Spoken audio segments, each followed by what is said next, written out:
नमस्कार दोस्तों, आप सब कैसे हैं? आशा करती हूँ कि आप सब अच्छे होंगे। आज हम बात करेंगे भारत के 5वें राष्ट्रपति की। फखरुद्दीन अली अहमद एक अत्यधिक सफल राजनीतिक नेता थे जो भारत के राजनीति परिदृश्य पर एक स्थायी छाप छोड़ गए हैं। फखरुद्दीन अली अहमद बहुत लंबे समय तक नेता रहे। उन्होंने देश की राजनीति में भी मुख्य भूमिका निभाई थी।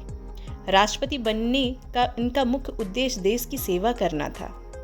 महात्मा गांधी व जवाहरलाल नेहरू जैसे नेता के साथ रहकर फखरुद्दीन अली अहमद ने राजनीति का गुण सीख लिया। फखरुद्दीन अहमद भारत के 5वें राष्ट्रपति थे। फखरुद्दीन अहमद जी का जीवन परिचय।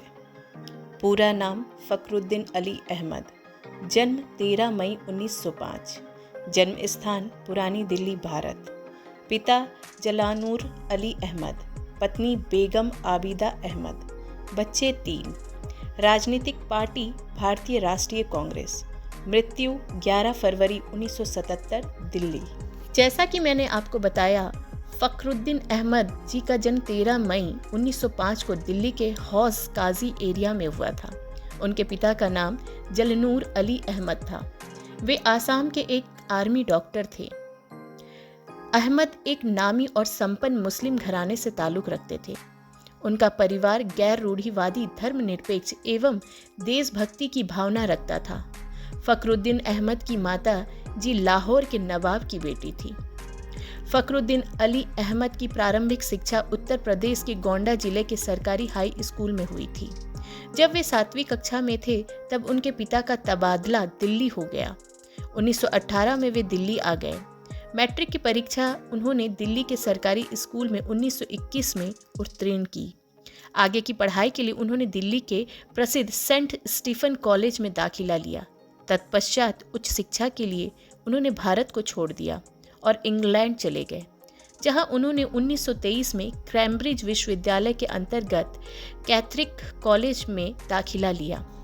1927 में उन्होंने कानून की शिक्षा पूर्ण कर बैरिस्टर बन गए। 1928 में विधि की शिक्षा संपन्न की।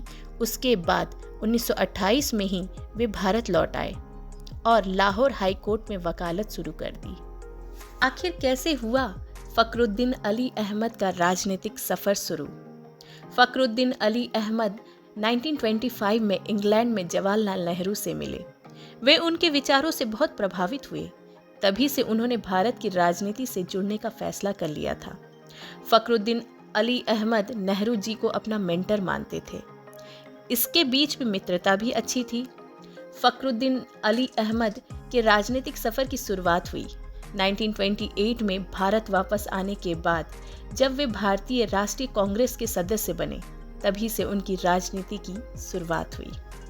इसके बाद जनवरी 1966 में प्रधानमंत्री इंदिरा गांधी ने उन्हें अपने कैबिनेट में शामिल कर लिया। उनको सिंचाई, औद्योगिक विकास, कृषि एवं ऊर्जा मंत्रालय का कार्यभार दिया गया। इसके बाद आसाम से उन्हें राज्यसभा की सीट मिल गई और वे संसद तक पहुंच गए। इन्हें शिक्षा मंत्री के रूप में भी 14 नवंबर 1966 से 12 मार्च 1967 तक कार्य किया। 1971 में बारपेटा निर्वाचन क्षेत्र से फखरुद्दीन अहमद को लोकसभा सीट मिल गई और वे खाद्य मंत्री के रूप में नियुक्त हुए। 1974 तक उन्होंने इस पद पर काम किया। 1969 में कांग्रेस के विभाजन के बाद फखरुद्दीन अली अहमद ने नेहरू और उनके परिवार के साथ अपने गहरे सहयोग की वजह से इंदिरा गांधी के साथ पार्टी में रहने का निर्णय लिया। इसके बाद इंदिरा जी ने ही 1974 में फखरुद्दीन अली अहमद का नाम राष्ट्रपति पद के लिए घोषित किया। 25 अगस्त 1974 को फखरुद्दीन अली अहमद राष्ट्रपति पद के लिए नवोदित किए गए। वे डॉक्टर जाकिर हुसैन के बाद दूसरे मुस्लिम राष्ट्रपति थे। वे एक गंभीर और अनुकरणीय व्यक्तित्व वाले इंसान थे। वे एक संपन्न परिवार के थे, जिसकी झलक उनके व्यक्तित्व के सफर पर नजर आती है। शोषण के खिलाफ फखरुद्दीन अली सबसे आगे होते थे। 1975 में आपातकाल के दौरान फखरुद्दीन अली अहमद के विरोधियों ने दावा किया था कि उन्होंने प्रधानमंत्री इंदिरा गांधी के इशारे पर हस्ताक्षर किए थे। 11 फरवरी सन 1977 फखरुद्दीन अली अहमद जी का दिल का दौरा पड़ने से उनके ऑफिस में ही उनका निधन हो गया।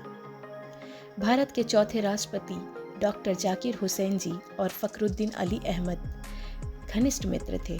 ये संयोग ही है कि दोनों राष्ट्रपति थे और दोनों की मृत्यु राष्ट्रपति भवन में दिल का दौरा पड़ने पर हुई। चलिए आपसे फिर मिलती हूँ किसी इंटेलिजेंट इन्फॉर्मेशन के साथ। अगर आपने अभी तक मेरे चैनल को सब्सक्राइब नहीं किया है तो प्लीज़ सब्सक्राइब कर दें और बेल आइकन को प्रेस करना बिल्कुल ना भूलें।